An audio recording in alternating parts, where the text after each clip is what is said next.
ذهبت ببنيتي إلى طبيب عيون، وكان وقت شتاء وقد لبست جلابتين، وهذا منظر يوحيك أنني إنسان جاء الآن من البادية بعد أن ربط البقر وأدخل المحراب وأنا أكلم إنسانا درس ما أدري أنا فين وكذا.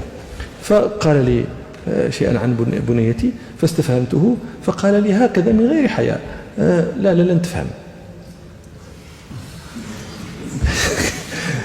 لما على أي شيء بنى أنني لن أفهم؟ على أنني ألبس جلابتين وأضع القبة فوق رأسي، وهذا البلحية القب والجلابة. لو كان ممن يفهم أول شيء بعد لا يلبس مثل هذا اللباس. طيب فلما بدأ يعني في حقيقة غضبني كلامه، فما أردت أن أبين له أني أحسن من اللغات ما لا يحسنه هو أيها الطبيب،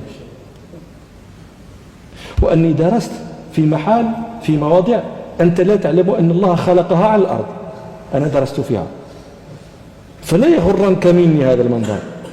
لا يعني هذا القصد. فتلبس لكل زمان لبسه.